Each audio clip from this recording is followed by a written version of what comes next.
Welcome to bird media. నేను మీ పవన్ కృష్ణమూర్తి. ఆనంద్ రామనారాయణ రెడ్డి గారు అసలు ఆయన మాట్లాడింది ఏంటి, ఆయన టార్గెట్ చేయాల్సినటువంటి అవసరం ఏమొచ్చింది? నిన్న చాలా పద్ధతిగా ఆయన చెప్పారు, చాలా స్పష్టంగా. ఎందుకంటే ఇవాళ ఆయన ఒక ఎక్స్ప్లెనేషన్ ఇచ్చారు. ఏంటి ఆ ఎక్స్ప్లెనేషన్ అనేది మనం ఒక్కసారి చూసినట్లయితే, సాయిబాబా ఆలయాల విషయంలో నేను చేసిన వ్యాఖ్యల్ని కొంతమంది పూర్తిగా వక్రీకరించి భక్తుల మనోభావాలను దెబ్బతీసేలా తప్పుడు ప్రచారం చేయడం అనేది అత్యంత బాధాకరం. కొన్ని మీడియా సంస్థలు చేస్తున్న ఈ దుష్ప్రచారాన్ని నేను తీవ్రంగా ఖండిస్తున్నాను. ముందుగా ఒక విషయం చాలా స్పష్టంగా చెప్తున్నాను.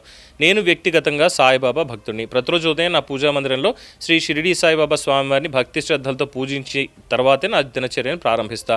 నా వ్యాఖ్యల ఉద్దేశం ఎవరిని నొప్పించడం కాదు. ఒకవేళ ఏ ఒక్క భక్తుని మనోభావాలను దెబ్బతిని ఉంటే హృదయపూర్వకంగా మన్నించమని కోరుతున్నాను. సార్, ఈ మాట అడగక్కర్లేదు సార్. ఇక్కడ ఎవరిని మీరు ఇబ్బంది పెట్టేలాగా కానీ లేదంటే మనోభావాలు దెబ్బతీసేలాగా కానీ మీరేమీ మాట్లాడలేదు అనేది మాత్రం ఇక్కడ చాలా స్పష్టం. ఇక మన కూటమి ప్రభుత్వం కానీ దేవాదాయ శాఖ కానీ టీటీడీ కానీ ఎవరిపైనా వివక్ష చూపడం లేదు, ఎవరి విశ్వాసాలని కించపరచదు. టీటీడీ ఆధ్వర్యంలో శ్రీవాణి ట్రస్ట్ నిధులతో చేపడుతున్న 5,000 భజన మందిరాల నిర్మాణ కార్యక్రమానికి ఒక నిర్దిష్టమైన లక్ష్యం ఉంది. సనాతన హిందూ ధర్మ పరిరక్షణ, ప్రచారం మరియు గ్రామీణ ప్రాంతాల్లో సాంప్రదాయ హిందూ దేవాలయాల నిర్మాణం. ఇంత చక్కగా ఇంత క్లియర్గా చెప్పినా వాళ్ళు టార్గెట్ చేశారంటే ఏమనాలి?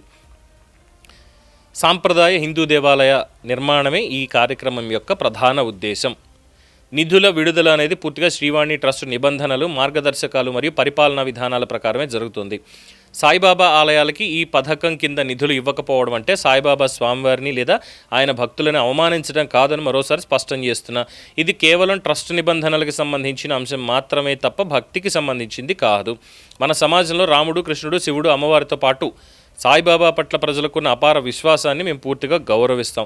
సనాతన ధర్మ పరిరక్షణతో పాటు ప్రతి భక్తుని విశ్వాసాన్ని గౌరవించడమే మన ప్రభుత్వ స్పష్టమైన విధానం. కాబట్టి వాస్తవాలను వక్రీకరించి ప్రజలను తప్పుదోవ పట్టించే రాజకీయ ప్రయత్నాల్ని ఎవరూ నమ్మవద్దని కోరుతున్నాను. ఇది వారిచ్చినటువంటి ఎక్స్ప్లెనేషన్. అసలు అవసరం లేదు, అసలు ఇవ్వాల్సినటువంటి అవసరం లేదు. ఇక్కడ చాలా స్పష్టంగా ఉంది, ఈ సాంప్రదాయ హిందూ దేవాలయాల నిర్మాణమే ఈ కార్యక్రమం యొక్క ప్రధాన ఉద్దేశం. శ్రీవాణి ట్రస్ట్ నిధులు దేనికి వస్తున్నాయి? తిరుమల తిరుపతి దేవస్థానానికి వస్తున్నాయి, అంటే వెంకటేశ్వర స్వామి దేవస్థానానికి. దాని ప్రకారం వెంకటేశ్వర స్వామి అంశ అంటే విష్ణుమూర్తి అంశ అయినా సాక్షాత్తు రైట్. అలా తీసుకున్నప్పుడు ఏవైతే దశావతారాలు ఉన్నాయో దశావతారాలకి సంబంధించినటువంటి ఆలయాలు, అందులో ఆలయానికి సంబంధించి నరసింహస్వామి ఆలయం కావచ్చు, వరాహస్వామి కావచ్చు, లేదు అంటే ఇతరత్ర ఉన్నటువంటి కృష్ణుడు ఆలయం, రాముడు ఆలయం, పరశురాముడికి కూడా ఆలయం కట్టచ్చు కావాలనుకుంటే. కానీ పరశురామ అవతారం అయిపోయింది, మునికుమారుడిగా ఉన్న అవతార ప్రాప్తి అవన్నీ వేరు కాబట్టి చాలా దగ్గర భార్గవరాముడికి ఆలయాలు అనేవి లేవు, రామాలయాలే ఎక్కువగా మనకు ఉన్నాయి. సో ఈ విధంగా సాంప్రదాయబద్ధంగా అనాదిగా మనకున్నటువంటి ముక్కోటి దేవతలకు సంబంధించినటువంటిదే ఆగమ శాస్త్రం.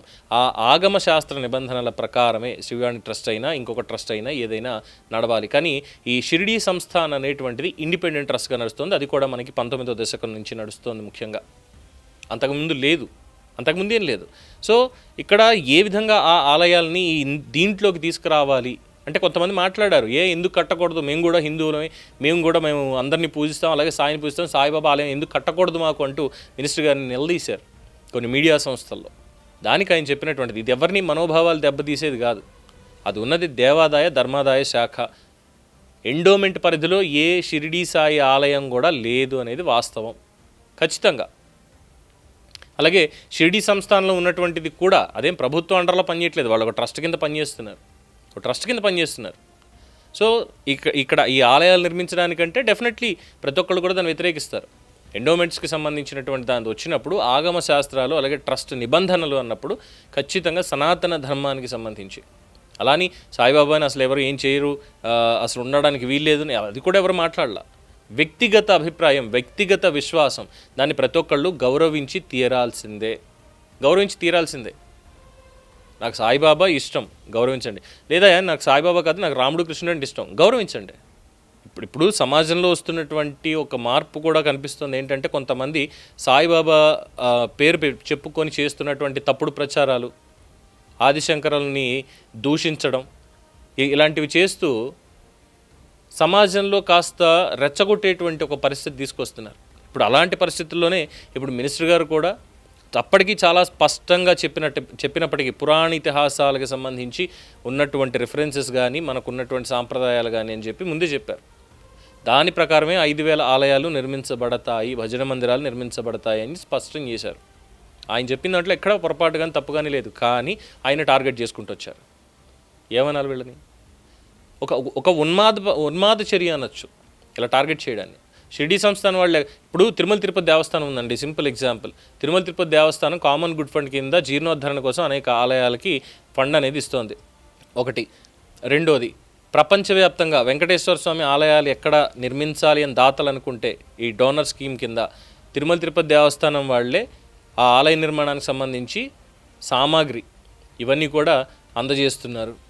వాళ్ళకి ఆర్డర్ చెప్తే ముందే స్వామివారి విగ్రహాన్ని కూడా ఏ పరిమాణంలో కావాలి అనేది కూడా ముందే ఆగమశాస్త్రం ప్రకారం వారిని సంప్రదించి చేస్తే వాళ్ళే దగ్గరుండి ఇవన్నీ చేస్తున్నారు. దానికి నామమాత్ర రుసుమో ఏదో తీసుకుంటున్నారు, లేదంటే కొన్నింటికి ఊరికే ఇస్తున్నారు కూడా. ఇవన్నీ కూడా ఉన్నాయి. ప్రపంచవ్యాప్తంగా తిరుమల తిరుపతి దేవస్థానాలకు సంబంధించి అవేమీ పోనీ ఎండోమెంట్లోనూ తిరుమలకు సంబంధించిన దీంట్లోనూ ఉండవు. కేవలం సాంప్రదాయాలు ఎలా పాటించాలి ఏంటి అనే దానికి సంబంధించి మాత్రమే, వైదికపరమైనటువంటి అంశాలకి మాత్రమే కట్టుబడి ఉన్నాయి. పిట్స్బర్గ్లో ఉంది, లేదంటే ఇంకొక చోట ఉంది వెంకటేశ్వర స్వామి ఆలయం. ఈ ఆలయాలన్నీ ఆంధ్రప్రదేశ్ ఎండోమెంట్ పరిధిలోకి రావు కదా, టీటీడీ ట్రస్ట్ పరిధిలోకి ఏమైనా వస్తాయి పోనీ, అది కూడా లేదు. కేవలం టీటీడీ ట్రస్ట్ వాళ్ళకి ఆ సహాయం చేస్తుంది అంతే. అక్కడ వాళ్ళకి ఆ విదేశాల్లో ఉన్నటువంటి ఆలయాలకు అక్కడ వాళ్ళ కమిటీలని ఇవన్నీ వాళ్ళకు ఉంటాయి. అక్కడ ప్రభుత్వం కూడా అజమాయిషీ తీసుకుంటుంది. కానీ ఇక్కడ షిరిడి దగ్గర వచ్చేసరికి ఎన్ని షిరిడి సాయి ఆలయాలకి షిరిడి సాయి సంస్థాన్ వాళ్ళు నిధులు ఇస్తున్నారు, ఎక్కడెక్కడ కట్టిస్తున్నారు, ఏం చేస్తున్నారంటే పెద్దంతగా అక్కడ చేసేది కూడా ఏం లేదు ఇప్పటివరకు ఉన్నటువంటి ఇన్ఫర్మేషన్ ప్రకారం. అది ఎండోమెంట్స్కి కిందకు వస్తుంది, వచ్చినప్పుడు ఆ హుండీ ఆదాయం కానీ ఇంకోటి కానీ అటు మరి ఎండోమెంట్స్కి చెందాలి కదా, లేదు. ట్రస్ట్ పెట్టారు కాబట్టి అది ట్రస్ట్కి మాత్రమే, ఒక ప్రైవేట్ ఎంటిటీ. దాని మీద అజమాయిషీ ఎవరికి ఉంది ఏంటంటే ట్రస్ట్కి మాత్రమే, ప్రభుత్వానికి కూడా లేదు. అట్లీస్ట్ ఇక్కడ ఏంటంటే దేవాదాయ శాఖ కావచ్చు, ముఖ్యమంత్రి కావచ్చు, ఈ దీనికి సంబంధించి తిరుమల తిరుపతి దేవస్థానానికి సంబంధించి కానీ, లేదు అంటే మన కనకదుర్గమ్మ ఆలయానికి సంబంధించి కానీ, సింహాచలం కానీ, అంతర్వేది కానీ, ఇలాంటి ఆలయాలన్నీ కూడా ఎండోమెంట్స్ పరిధిలోకి వస్తాయి. అలాగే ముఖ్యమంత్రి గారు కూడా వీటి మీద చూస్తారు. అక్కడ అలా లేదు. మరి దాన్ని దీన్ని కంపేర్ చేస్తూ ఇక్కడ మాకు మాత్రం ఒక న్యాయమా, సాయిబాబా ఆలయాలు ఎందుకు నిర్మించరు ఇది అని చెప్పి మంత్రి గారి మీద బంబాడింగ్ చేస్తే ఎలా? అది రూల్స్ అండ్ రెగ్యులేషన్స్లో లేదు. అదే చెప్పారు నిన్న. అది కూడా దానికి ఇంకా తప్పుడు ప్రచారాలు చేసేయడం, ఇంకేముంది అవమానించేశారు, ఇచ్చేసారని మాట్లాడడం. ఎవరిని అవమానిస్తున్నారు అనేది ఒక్కసారి వెళ్ళి చూడండి. భువనగిరిలో ఉన్నటువంటి ఆశ్రమం గురించి కానీ, వాళ్ళు మాట్లాడేటువంటి మాటల గురించి కానీ అక్కడికి వెళ్ళి ఒక్కసారి చెక్ చేసుకోండి. సో మంత్రి గారు మాట్లాడిన దాంట్లో ఎటువంటి తప్పు లేదు. సాంప్రదాయ హిందూ దేవాలయాల నిర్మాణం మాత్రమే ఈ శ్రీవాణి ట్రస్ట్ ద్వారా చేస్తున్నటువంటి ఈ కార్యక్రమ అసలైనటువంటి ఉద్దేశం. దీని మీద మీ అభిప్రాయం తెలియచేయండి. చూస్తూనే ఉండండి ది బర్డ్ మీడియా. ఈ వీడియో మీకు నచ్చినట్లయితే లైక్ చేయండి, షేర్ చేయండి, సబ్స్క్రైబ్ చేయండి. మరిన్ని అప్డేట్ల కోసం మా వాట్సాప్ ఛానల్ను ఫాలో చేయండి.